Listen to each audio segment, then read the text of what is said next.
Alors cette maquette est faite pour montrer le phénomène foudre. Donc on a un nuage d'orage au-dessus du sol et là pour l'exemple on a un arbre qui est planté au sol et donc tout d'abord on commence par expliquer le phénomène foudre en disant que pour avoir de la foudre il faut avoir un nuage particulier qui est le cumulonimbus, qui est un nuage qui a une extension verticale très grande, de l'ordre de 10 km. Et à l'intérieur de ce nuage vont avoir lieu des mouvements ascendants, donc des gouttelettes d'eau qui vont monter en altitude, vont se transformer en glaçons et tout ce frottement entre glaçons et gouttelettes d'eau va créer des charges électriques. Donc globalement, le nuage va être chargé d'électricité et pour rétablir l'équilibre général, cette électricité va devoir aller au sol et elle le fera par l'intermédiaire des éclairs, donc qui seront des décharges électriques entre le nuage et le sol. Donc là, je vais provoquer un éclair.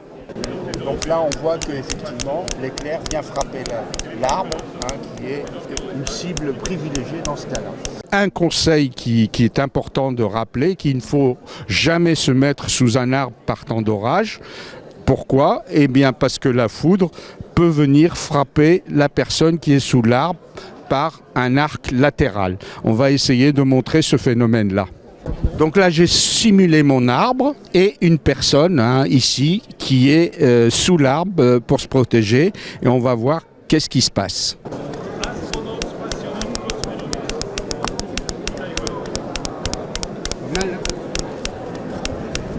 On a bien vu qu'effectivement l'arc vient frapper l'arbre et ensuite à partir de l'arbre il y a un arc qui vient frapper la personne.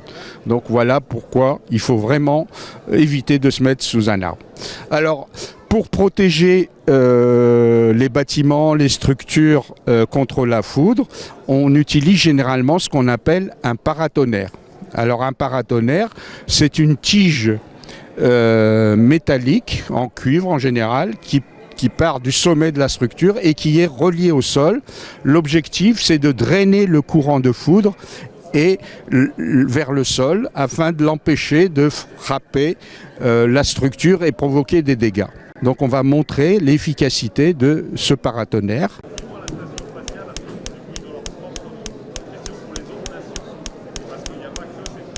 Donc on a bien vu que cette fois-ci l'éclair frappe directement le paratonnerre et pas la structure, ce qui fait que le paratonnerre protège très bien la structure.